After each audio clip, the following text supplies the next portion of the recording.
Häzir şu bizim aýdyp duran zatlarymyza şular özleriçe birhili bir ara oladyr ondurlar da. Indi seredin siz eğerde şu aýdan zatlarymyzy ara diýip bilen bolsaňyz-da, sizinkiye bilem ýok näme diýmeli, ara däl diýip pikir edýän sebep ýanky sizdeki bar bolan düşünjeler daşary ýurtlardaky koalisiýalaryň ýanky öwredilen zatlary bularyň ýanky tälimlerimi diýin, bu zatlar bilen hiç sizinki gawat gelmedi. Sizinki diňe öz özüňizi iýdirilýän düşünjeler goýulady size.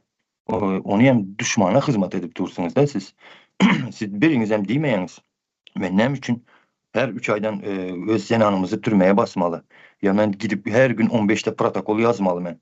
Ya men diýmeýäňiz-de siz bir ağacyň arkasında bukulup durup ýanky halky tanış bilişleri gorkuzup şeýle bir düşük hereketler bilen kemsinip men näme üçin ýanky rejimi goramaly diýip bilmeýäňiz-de pikir edip görüň. Sizi şonuň üçin şo ýerlere işe aldylar.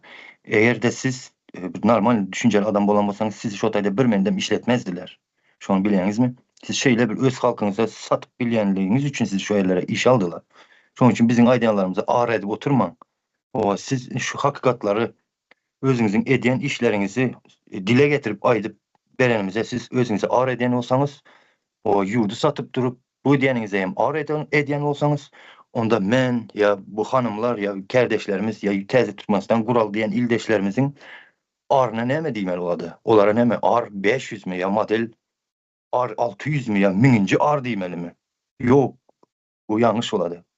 Bu täze Türkmenistan ýurdum diýen adamlaryňky hakyky ardyr, namusdyr, samimiýetdir, ahlakdyr, mertebedir. Bu zatlar sizdekiler namartlyk hem bar içinde, dönükliğiniz hem var, düşmanlığınız hem var, biawrylyk edişleriniz hem var. Haýsy birini aýtsaň bar da sizde. Gaty görseňiz görün, sebep siz bizi maşgalamyzdan aýyrdyňyz. Siz bizi öz hocalığımızdan aýyrdyňyz. Iskustuny elde eden problemalary döredip.